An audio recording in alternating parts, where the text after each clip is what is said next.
The villainess who cares only about magic circles enters a political marriage with the crown prince to read an ancient grimoire. Episode 6. She realizes she's the villainess in an autumn game. Ever since Lysette had wrung a budget out of her father, Cyrus, books gathered from all across the royal capital had begun arriving in her room. Grimoires. Copies of advanced specialist texts. Old collections of academic papers.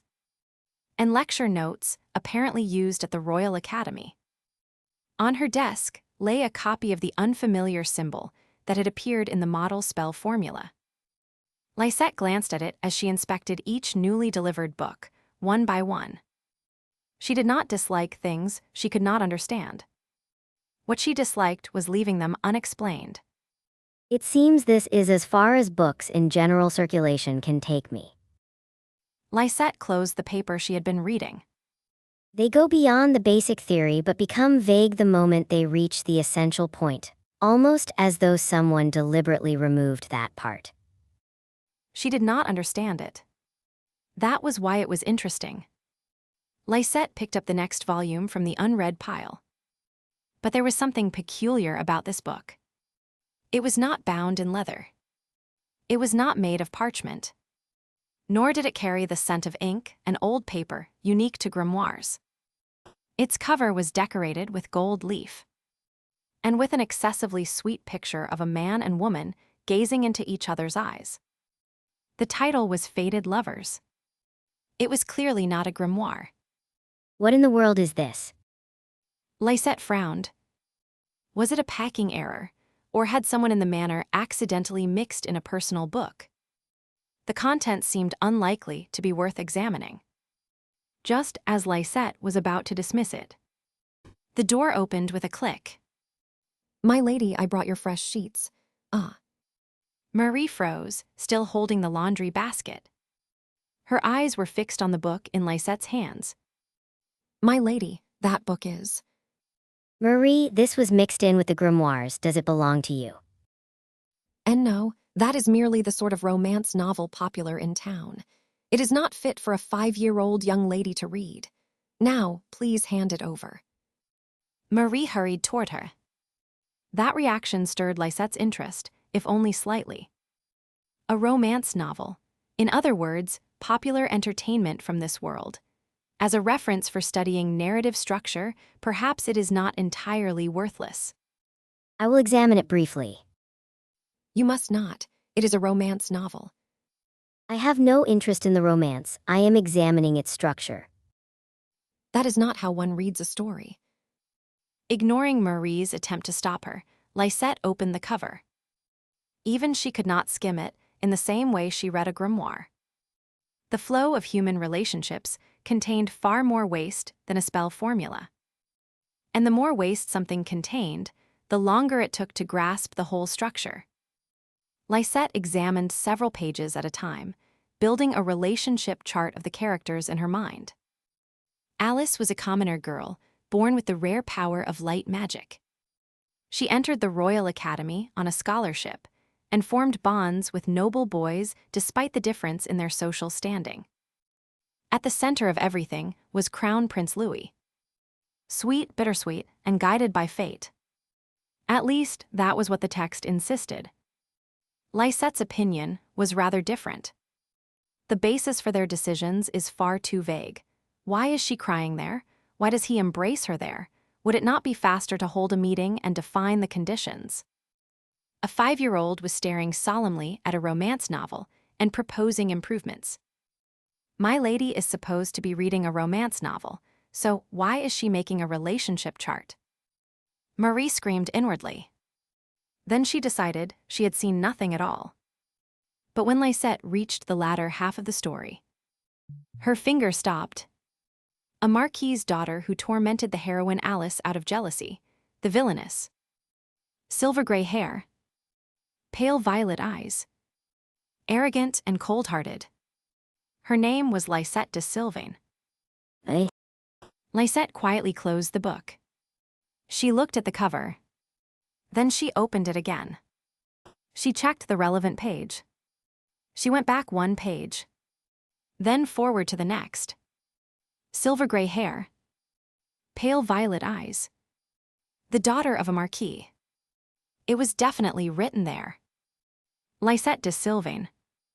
For roughly 10 seconds, complete silence filled the room. My lady, is something wrong?" Marie addressed her timidly. In Lisette's mind, the memories of her former life slowly began connecting with the story she had just read. "I have heard of this sort of structure somewhere before. A commoner girl. Several sons of noble families. Boys arranged like romance targets. A crown prince at the center. And a villainess who obstructed the story. Romance targets." At last, one memory from her former life caught in her mind. A programmer who had worked with her often complained during overtime. Romance simulation games for women. Autumn games. Affection levels. Branching flags. Villainous roots. That colleague had said testing, every branch was absolute hell. At the time, Lisette had shown little interest. If relationships were going to be managed numerically, she had thought, they should simply write a proper specification from the beginning. In other words, this structure resembles an autumn game. This book may not depict the future itself. It is a novel. It must contain errors and embellishments. Even so, the unknown symbol continued to trouble the back of Lisette's mind. A symbol absent from all established theory. And a novel in an established genre that contained her own name. Both felt too unsettling to dismiss as coincidence. Lisette placed the book on the desk. But the characters' names, family names, appearances, and positions match far too closely. The probability of coincidence is low. In other words, this was not a book of prophecy. But neither was it a source she could safely ignore. It was a crude specification, describing one possible future. That seemed like the most reasonable classification. "My lady, surely a book like that should be taken away." Marie reached out to remove it. Lisette calmly held the book in place. "No, Marie, this is useful reference material. "What?" Its reliability is low, but it contains conditions that may become future obstacles. Please do not confiscate it." Reliability, obstacles. Marie wore the expression of someone hearing words that had no business being directed at a romance novel. Yet Lisette looked so utterly serious that Marie eventually relented. This is my lady, after all. There is no chance she will understand the delicate feelings between the couples in a romance novel. That judgment was both correct and mistaken.